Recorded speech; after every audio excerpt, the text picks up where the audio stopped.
नमस्कार, मैं क्लेरिफाई से बेरोजगार और आज हम बात करने वाले वक्फ बोर्ड के बारे में, जो कि आजकल बहुत ही ज़्यादा चर्चा का विषय बना हुआ है तथा साथ ही इसमें कई समय से बहुत ज़्यादा विवादों में ये आ रहा है और इसमें कई ऐसे केस और ऐसे मामले देखने को मिले जिसमें जबरन वक्फ बोर्ड द्वारा जमीन जब्त करने के भी मामले आए हैं और सबसे ज़्यादा जमीन वक्फ बोर्ड के पास है, ऐसा भी प्रमाण किया जा रहा है। कई स्टेटों पर इसमें केस और सुनवाइयाँ चल रही है जिसमें अभी तक कोई सुनवाई हुई नहीं है। साथ ही इसमें हम ये जानने की कोशिश करेंगे आखिर वक्फ बोर्ड क्या है और ये कैसे कार्य करता है, कि कैसे बना और ये नियम कब से चलता आ रहा है, और अगर इसमें वह बोर्ड अगर एक बार अपना दावा किसी संपत्ति पे कर देता है तो उस व्यक्ति के साथ क्या होता है और वह जो जमीन पर रह रहा था और वो अब क्या कर सकता है और उसके साथ क्या क्या स्थितियां पैदा होती है, और उन सभी चीज़ों पर हम जानने की कोशिश करें। साथ ही इससे जुड़ी जितनी भी बातें और विवाद चल रहे हैं उस पर भी हम थोड़ी चर्चा करने की कोशिश करेंगे आज की इस वीडियो में। सबसे पहले आप हमारे चैनल को सब्सक्राइब कर दीजिए। तो सबसे पहले हमें ये जानना जरूरी कि आखिर वक्फ बोर्ड क्या होता है। वक्फ बोर्ड में संस्था होती है जो अल्लाह के नाम पर दान दी गई संपत्तियों का रखरखाव करती है। साथ ही हम ये कह सकते हैं कि जो इस्लाम धर्म मानने वाले लोग हैं उनमें ये मान्यता है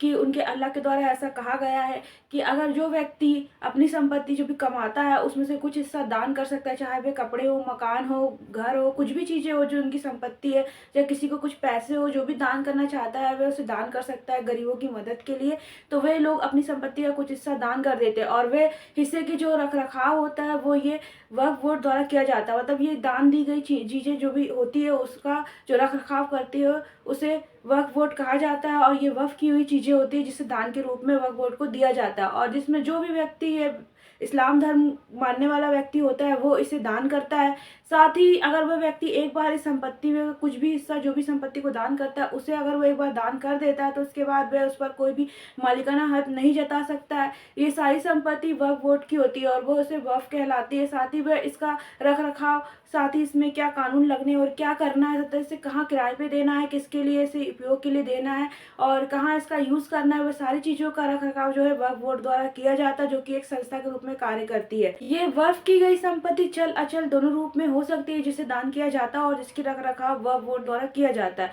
अतः वक्फ बोर्ड में ये वक्फ की गई संपत्ति का चलन जो है बहुत ही साल पुराने पहले से ही पूरे विश्व में चल रहा है। इसमें बहुत ही पहले जब प्रॉफिट मोहम्मद हुआ करते थे उस समय से ही दान देने की प्रथा चली आई थी। इस्लाम धर्म में जो इस्लाम धर्म को मानते थे और उसमें विश्वास करते थे उनके द्वारा कुछ जमीन या कुछ भी धन संपत्ति हुई दान कर दी जाती थी लोगों के, गरीब लोगों की मदद के लिए, और जिसका वो इकट्ठा करके रखा जाता था। उससे कुछ संस्था द्वारा, कुछ व्यक्तियों द्वारा उसका संचालन किया जाता था और उसका उपयोग किस तरह करना है ये डिसीजन लिए जाते थे। और ये धीरे धीरे ये प्रथा चलती गई, और लेकिन भारत में वक्फ बोर्ड का गठन बहुत ही दिनों बाद आया और ये चलन बहुत दिनों बाद चालू हुआ, क्योंकि भारत में इसे आज़ादी के समय से माना जाता है। क्योंकि जब भारत में अंग्रेजों के शासनकाल खत्म हुआ और उसके बाद से जब भारत में आज़ाद हुआ और भारत पाकिस्तान का बंटवारा हो गया, जब बहुत से लोग भारत छोड़कर पाकिस्तान में लाखों लोग बस गए, उन्होंने अपनी अचल संपत्ति को भारत में छोड़ दिया। तो इन संपत्तियों की देख रेख करने के लिए और इन्हें सुचारू रूप से चालू रखने के लिए और उसके नियम और मेंटेनेंस के लिए एक संगठन का निर्माण किया गया और जिसे वक्फ बोर्ड का नाम दिया गया, और जिसकी शुरुआत आज़ादी के बाद से ही सन 1954 से मानी जाती है। और ये संस्था सन 1954 से चलती आ रही थी और जिसमें कई संशोधन धीरे धीरे होते रहे, और सन 1954 के बाद से जो ये संस्था बनाई गई थी उस संस्था को सारे अधिकार दिए गए थे वो कांग्रेस सरकार के द्वारा दिए गए थे, क्योंकि आज़ादी के समय पे कांग्रेस सरकार चला करती थी भारत में और उनका शासनकाल था, और जिन्होंने उन्हें सारे वो अधिकार दे दिए गए थे कि जिसमें अगर कोई भी व्यक्ति एक बार वो संपत्ति को दान दे देता है तो वो वक्फ बोर्ड की होती है। साथ ही अगर वक्फ बोर्ड किसी भी संपत्ति पर अपना दावा जता देती है कि ये संपत्ति हमारी है, तो उस संपत्ति पर जहाँ पे वो लोग रह रहे हैं उसका भी कोई अधिकार नहीं होता है और मजबूरन उन गरीब लोगों को अपनी संपत्ति छोड़नी पड़ती थी, क्योंकि वो कोर्ट भी नहीं जा सकते थे वक्फ बोर्ड के खिलाफ, और उसमें सारे नियम और कानून खत्म कर दिए गए थे। और जिसपे जो कि फिर धीरे धीरे जैसे जैसे संपत्ति बढ़ती गई और लोग कम पड़ते गए मैनेजमेंट संभालने के लिए, उसके बाद इसमें कुछ नए संशोधन भी किए गए और जिसके बाद 1995 में इसमें फिर से वक्फ बोर्ड का निर्माण हुआ और उसमें कई केंद्र शासित प्रदेशों में वक्फ बोर्ड की स्थापना की गई, कई संगठन बनाए गए, और जिसमें प्रदेश में भारत के पूरे कुल 32 प्रदेश ऐसे हैं जहाँ पे वक्फ बोर्ड स्थापित है और वक्फ बोर्ड का कार्य संगठन चलता रहता है। लेकिन ये पूरे कार्य जो है इस्लाम धर्म के हिसाब से ही किए जाते हैं, इस्लाम धर्म के नियमों के हिसाब से चलते हैं। हाल ही में बता दें कि अभी जो हाल ही में ये वक्फ बोर्ड के जो मंत्री हैं वो स्मृति ईरानी जी है। साथ वक्फ बोर्ड का कार्य ये होता है कि वे जितने भी कब्रिस्तान, मस्जिद वगैरह और दान में दी गई जमीनें होती है जो गरीबों के लिए दी जाती है या उसे किराए पे देना, उसका रखरखाव करना होता है और जो उनकी जमीन होती है, तथा साथ ही इसमें पूरे भारत देश में केवल 3 जो ऐसी संस्था होती है जिनके पास सबसे ज़्यादा ज़मीन मानी जाती है, जिसमें पहली ज़मीन जो है रेलवे के पास सबसे ज़्यादा होती है, उसके बाद भारतीय सैनिकों की सरकार के पास सबसे ज़्यादा ज़मीन मानी जाती है और उसके बाद अब तीसरे नंबर पर वक्फ बोर्ड आता है जिसके पास ज़्यादा संपत्ति और ज़मीन होती है देश की। अभी वर्तमान में जो कि वक्फ बोर्ड सबसे बड़ा ज़मीनी मालिक अधिकार माना जा रहा है, वह उसके पास वक्फ मैनेजमेंट अतः सिस्टम ऑफ इंडिया के मुताबिक देश के सभी वक्फ बोर्ड के पास कुल मिलाकर 8,54,509 संपत्तियां जो कि 8 लाख एकड़ से भी ज़्यादा मानी जा रही है, जो कि बहुत पूरा फैला हुआ है, जो कि बहुत ज़्यादा सोचने पर मजबूर करता है। साथ ही सरकार द्वारा वक्फ बोर्ड को इतने ज़्यादा अधिकार दे दिए गए हैं कि उसके आगे कोर्ट के मामले होते हैं, जो कि कोर्ट भी उसके आगे छोटा पड़ गया है। अतः वक्फ बोर्ड में इतने ज़्यादा अधिकार है कि वे अगर एक बार किसी भी संपत्ति पर अपना अधिकार जता दे या दावा कर दे तो वह संपत्ति उस वक्फ बोर्ड की मानी जाती है और उसमें ना तो कोई व्यक्ति कोर्ट जा सकता है, ना ही उसके लिए कोई दलील दे सकता है, ना कोई याचिका दायर कर सकता है। अतः यहाँ तक कि उल्टा उस पीड़ित व्यक्ति को ये साबित करना पड़ेगा कि वह संपत्ति उस व्यक्ति की नहीं है, जो कि बहुत ही गलत नियम माने जाते हैं और साथ ही ये पूरे मानव अधिकार का हनन करने वाले नियम हैं, जो कि पूरे मानव अधिकार को ही खत्म कर देते हैं व्यक्ति के। अब वो व्यक्ति पीड़ित क्या करे, उसके पास कोई ऑप्शन बचता नहीं है, मजबूरन उसे वो जमीन छोड़नी पड़ती है। साथ ही एक ये मामला भी सामने आ रहा है कि उसमें ये शर्त भी रखी जाती है कि अगर आप इस्लाम धर्म कबूल कर लेते हैं तो आपको वो वक्फ बोर्ड की ज़मीन दे दी जाएगी, क्योंकि मुसलमान धर्म में क्योंकि वो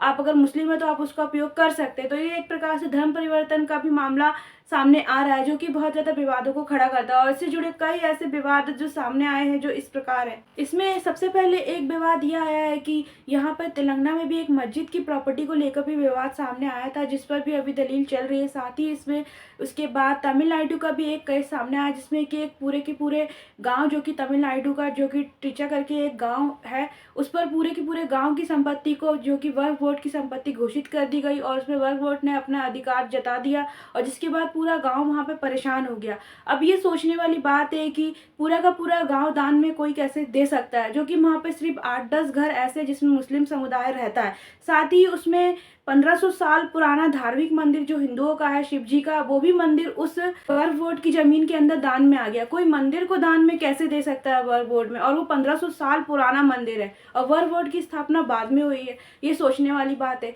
अतः इस पर भी कई विवाद उठे। साथ ही वो पूरा गाँव जो कि वो उस पर वक्फ बोर्ड ने अपना अधिकार जताया था और उनके पास कोई पुराने उतने पेपर थे नहीं और वो कई सालों से वहाँ पर रह रहे हैं वो गाँव के लोग। अतः वो थक हार जब हार गए और उन्हें पता चला तो वो वक्फ बोर्ड के पास गए तो उन्हें ये कहा गया कि अगर आप यहाँ पर रह सकते हैं, अगर आप यहाँ पर धर्म परिवर्तन करवा ले, अगर आप मुस्लिम धर्म को अपना लेते तो आपको यहाँ पर रहने का अधिकार दिया जा सकता है, नहीं तो आपको ये ज़मीन खाली करनी पड़ेगी। और जिसके बाद से ये धर्म परिवर्तन का मामला भी सामने आया, जो कि सोचने वाले वहाँ के लोग भी फिर मान गए कि कॉम्प्रोमाइज़ की बात आ गई। साथ ही एक मामला ये भी आया कि अनुसूचित जनजाति के लोग जहाँ पर रहते थे वहाँ पर भी ये केस देखने को मिला कि उनकी ज़मीन पर भी वक्फ बोर्ड ने अपना कब्जा जमा लिया और अपना अधिकार घोषित करा, जिसके बाद वहाँ के अनुसूचित जनजाति के जो गरीब लोग और पिछड़े हुए लोग थे वे भी वहाँ पे थक हार के परेशान हो गए और उनके सामने भी ये ऑफर रखा गया कि अगर आप इस्लाम धर्म अपना लेते हैं तो आपको ये ज़मीन रहने के लिए दे दी जाएगी और उसके बाद अगर आप धर्म नहीं अपनाते हैं तो फिर आपको ये ज़मीन खाली करनी पड़ेगी, और जिसके कारण मजबूरन वो गरीब लोग, असहाय लोगों ने भी मुस्लिम धर्म अपना लिया।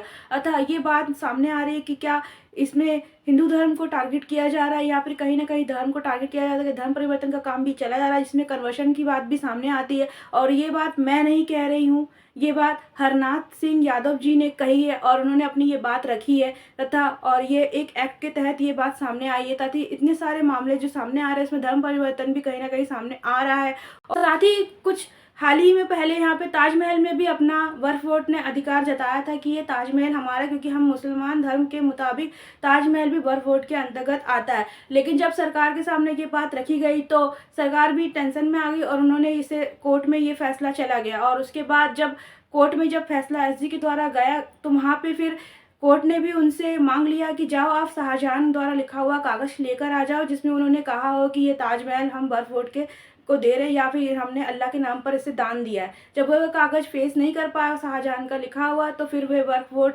को कह दिया गया कि आप वापस अपनी याचिका लेके जाइए और ताजमहल जहाँ है उनके पास रहने दीजिए तथा और फिर ये इसको खारिज कर दिया गया इस नियम। साथ ही ऐसे मामले बहुत से ऐसे केस देखे जा रहे वक्फ बोर्ड के अगेंस्ट। साथ ही उत्तर प्रदेश का भी एक ऐसे कई मामले सामने आए जिसमें कई संपत्तियों पर वक्फ बोर्ड ने अपना अधिकार जताया और उसमें बहुत सारी संपत्तियां थी और जिसके बाद से वहाँ के देश की जो सरकार वहाँ पे कार्य करती है उन्होंने भी फिर वक्फ बोर्ड के खिलाफ कोर्ट में केस दायर करवा दिया और साथ ही वक्फ बोर्ड की संपत्ति का मूल्यांकन और वक्फ बोर्ड की संपत्ति का विश्लेषण और आकलन कराने के लिए कहा गया और निरीक्षण करने के लिए कहा है कि कुल इनके पास कितनी संपत्ति जो वक्फ बोर्ड के अंतर्गत आती है और किन किन की संपत्ति कितनी मान्य है कितनी वैध है, इस सब चीज़ों की जानकारी के लिए वहाँ पे कोर्ट में याचिका दायर कर दी गई और जिसपे भी दलील और सुनवाई चलती रही और जिसमें इनके बाद फिर ये अभी भी सुनवाई चल रही है। और साथ ही रेलवे से भी ज़्यादा और सरकारी और यहाँ तक कि सैनिकों की ज़मीनों से भी ज़्यादा ज़मीन जो भी है, सरकार से भी ज़्यादा ज़मीन जो है वक्फ बोर्ड की ज़मीन है और ये बहुत ज़्यादा है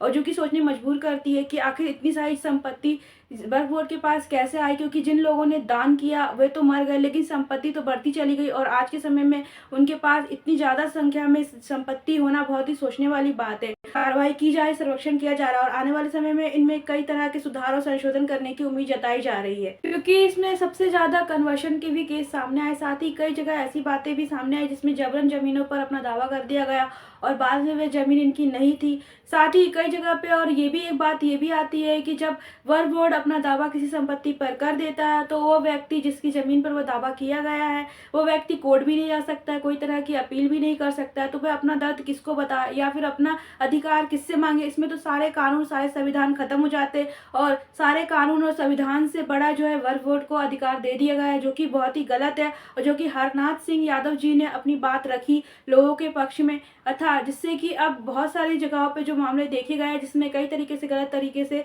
वहाँ पे ज़मीनों पर जब्त किया गया और उस पर अपना अधिकार वक्फ बोर्ड ने जता दिया। यहाँ तक कि जो श्री कृष्ण जी की द्वारका है जो कि वहाँ पे वो टापू में बसी हुई थी, जो कि आधी तो वे डूब गई है और कुछ बची हुई है, उस पर भी वक्फ बोर्ड ने अपना अधिकार जता दिया, जो कि हिंदुओं का है और हिंदू धर्म इतना पुराना है और वहाँ पे वो कितने सालों से पहले से रह रहे हैं। अतः साथ ही हिंदू धर्म के वो द्वारका जो भी श्री कृष्ण के द्वारका थी उस पर भी वक्फ बोर्ड ने अपने अधिकार जताया था और जिस पर भी बहुत ही सोचने वाली बात आई थी कि द्वारका पे वक्फ बोर्ड का अधिकार कैसे हो सकता है, क्योंकि कोई हिंदू कैसे दान दे सकता है, क्योंकि ये तो अल्लाह के नाम से मुसलमान द्वारा दिए गए दान पर ही वक्फ बोर्ड का अधिकार होता है। तो लेकिन इस पे अपनी संपत्ति पर वक्फ बोर्ड कैसे अधिकार जता सकता है, इस पे भी इसकी याचिका को खारिज कर दिया गया था और उसके बाद फिर उन्हें पीछे हटना पड़ा था। इसमें इस तरह के सबसे ज्यादा केस देखने को मिले जिसमें धर्म परिवर्तन की बात सबसे ज्यादा आगे आ रही है, जो कि जिसमें यहाँ पे तमिलनाडु में जो भी केस देखने को मिला उसमें ये देखने को मिला कि वहाँ पे पूरा के पूरे गांव को वक्फ बोर्ड की जमीन घोषित कर दिया गया और उस पर अधिकार जता दिया गया, जबकि वहाँ पे सिर्फ 7 या 8 लोग ऐसे हैं परिवार जो कि वहाँ पे मुस्लिम समुदाय के लोग रहते हैं, बाकी पूरे के पूरे गांव में अन्य जातियों के धर्म के लोग रह रहे हैं और उनको भी पूरे गांव को दान में दे दिया गया था, तो दान समझ लिया गया। तो ये सोचने पर मजबूर करता है कि ये पूरा और साथ ही साथ उसमें 1500 साल पुराना मंदिर जो कि शिव जी का मंदिर है, बहुत ही धार्मिक पुराना मंदिर, उसको भी वहाँ पे वक्फ बोर्ड की जमीन घोषित कर दी गई और उसमें वो मंदिर भी आ रहा है, जो कि बहुत ही सोचने पर मजबूर किया और जो कि इसमें भी ये बात कही गई कि अगर आप इस्लाम धर्म कबूल कर लेते तो आपको यहाँ पर रहने को दे दिया जाएगा, नहीं तो आपको ये ज़मीन छोड़नी पड़ेगी, जो कि ये कन्वर्शन सीधे सीधे समझ में आ रहा है कि यहाँ पे धर्म परिवर्तन का काम चल रहा है। साथ ही इसमें एक पॉइंट ये भी आ रहा है कि कुछ जगह पे भी ऐसे जो अनुसूचित जनजाति के लोग जहाँ पर रहते थे वहाँ पर भी इस तरह का मामला देखने को मिला कि उनकी ज़मीन पर भी वक्फ बोर्ड ने अपना अधिकार जता दिया और जिसके बाद से वहाँ पे भी लोगों को धर्म परिवर्तन की बात कही गई। बेचारे थक हार के जब मजबूर हो गए, उनके पास कोई रास्ता नहीं बचा, रहने के लिए कोई जरिया नहीं था और गरीब और दुखी पीड़ित व्यक्ति जो भी कहीं पे अपनी सुनवाई नहीं करा सकता, ना ही वो किसी इनके खिलाफ जा सकता है, तो फिर उन्हें भी कॉम्प्रोमाइज़ करना पड़ा, धर्म परिवर्तन करना पड़ा।